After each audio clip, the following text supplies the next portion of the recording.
Hoje, 7 de outubro de 2024, faz um ano do grande ataque do Hamas a Israel. Muita gente diz que esse ataque foi o pontapé que deu gatilho, que deu origem a toda a crise no Oriente Médio. Isso é uma inverdade e eu vou explicar por quê. Primeiro é importante dizer que o ataque do Hamas ao Oriente Médio foi um ataque terrorista. Independente das pessoas considerarem o Hamas um grupo de resistência ou um grupo terrorista, porque de acordo com a ONU, o Hamas não é um grupo terrorista, o ato que ele fez em Israel é um ato terrorista. Por quê? Porque matou civis. Foi a primeira vez que Israel foi invadido. Até então nunca tinha acontecido, apesar dos vários outros conflitos que já existiam ali na região. Além disso, foi a maior morte de judeus depois do Holocausto.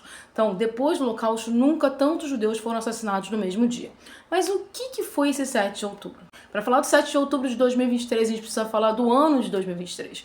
O ano de 2023 foi um dos piores anos para os palestinos desde que alguns governos israelenses entraram. O nível de pressão aumentou muito, o nível de controle na Cisjordânia aumentou muito, o nível de violência aumentou muito. Além disso, o problema entre Israel e os palestinos não é de um ano, 2 anos atrás. A gente está falando de um conflito que tem desde 1948. E falar isso não justifica nenhum ataque terrorista não, tá, gente? Mas a tensão entre os palestinos e os israelenses ocorre desde 1948, quando parte das terras palestinas foram retiradas deles. Mas depois da Guerra dos anos 60, a coisa piorou muito, porque aí vários territórios palestinos foram anexados a Israel. Desde então, Israel é uma nação ocupante nos territórios da Cisjordânia e Jerusalém ocupada. Inclusive, a Corte Internacional de Justiça deixou bem claro esse ano, a Corte Internacional de Justiça, que é a mais alta corte internacional do mundo, que a ocupação israelense na Cisjordânia e na Jerusalém ocupada é uma ocupação ilegal. Mas isso é para um outro vídeo. O fato é que o ataque terrorista em Israel tem duas questões que precisam ser faladas. Primeiro, uma grande falha de segurança do Estado israelense, porque até então Netanyahu dizia que era um Estado super seguro, que nada ia acontecer, que estava tudo controlado. E isso era a base, inclusive, política do Netanyahu. Ele deixava bem claro que ele tinha total controle sobre a situação ao redor e Israel era impenetrável. Até hoje, muita gente tem dúvida dos níveis de erros que aconteceram para esse ataque terrorista. O que se sabe, por exemplo, é que o Egito, 10 dias antes, deu um alerta para o governo de Israel, dizendo que percebeu que o Hamas estava planejando alguma coisa e nada foi feito. Ao contrário, Israel meio que...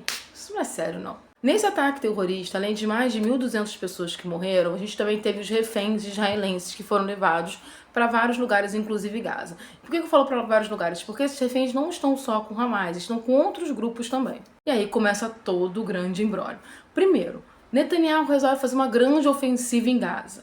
Até então, as pessoas estavam entendendo o direito legítimo de Israel de fazer a ofensiva em Gaza, porque estaria no seu direito de autodefesa. Apesar de alguns advogados internacionais deixarem claro que é meio complicado você fazer autodefesa em nação ocupada, que é o caso de Gaza. Mas a violência que Netanyahu começou a agir em Gaza começou a deixar todo mundo muito preocupado. O direito de autodefesa é um direito que está na Carta da ONU, é o artigo 51. Quando você é atacado, não estando numa guerra, você tem o direito de se defender. Mas esse direito de autodefesa ele é limitado e temporário, até que o problema seja resolvido. O que a gente começou a ver não foi isso, não. Nesse um ano, 50 mil palestinos oficialmente morreram, mas a gente sabe que esse número é muito maior. 1.900.000 pessoas não têm onde morar mais em Gaza. A violência na Cisjordânia aumentou demais a quantidade de mortos também. 85% da estrutura física de Gaza foi completamente destruída. Ou seja, o direito de autodefesa deixou de ser direito de autodefesa e virou uma guerra de aniquilação. E os reféns foram esquecidos por Netanyahu. Porque os reféns nunca foram prioridade do governo Netanyahu.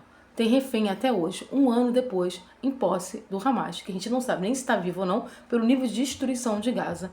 Mas eles nunca foram a prioridade. A prioridade do Netanyahu nesse momento é fazer o que o grupo político dele sempre quis, anexar Gaza ao território israelense. E como Netanyahu conseguiu destruir Gaza e não ser parado internacionalmente, o próximo ponto de destruição dele começou a ser o Líbano. No caso do Líbano, a gente tem visto uma destruição absurda do sul do Líbano e de Beirute, e também mais de 2.000 mortos. Já tem mais mortos agora no Líbano com a guerra do Israel contra o Líbano do que em 2006. O fato é que o ataque terrorista que aconteceu há um ano atrás desencadeou uma série de questões que já estavam ali camufladas, tá? E a forma como Netanyahu respondeu ao ataque terrorista foi desproporcional. Isso não sou eu que estou dizendo, é o mundo inteiro considera isso. Foram mais de 5 tentativas de cessar fogo em Gaza. Em todas essas tentativas não foram para frente. Ou porque os Estados Unidos vetou, ou porque os Estados Unidos vetou.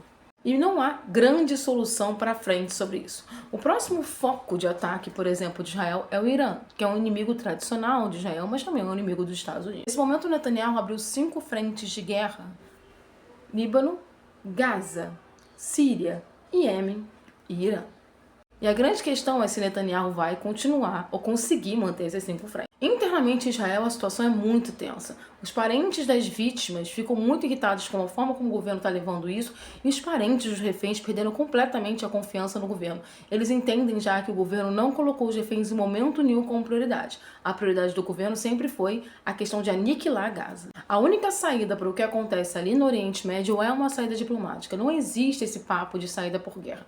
A saída por guerra vai aumentar o nível de destruição. Hoje é o Líbano, amanhã a Síria, depois vai ser o Iraque, e nada disso diz que Israel vai sair ilesa numa grande guerra regional. Porque se de fato a gente tiver uma grande guerra regional com o Irã atacando fortemente e Israel também atacando fortemente, Israel não vai ter como manter essas 5 frentes. Inevitavelmente a gente vai ter destruição do parte do território israelense. E de todas as discussões sobre frentes de guerra, briga contra o Hamas, briga contra o Hezbollah, a última coisa sempre que é colocada na mesa é a questão dos reféns israelenses que ainda estão com o Hamas e que em momento algum foram prioridade.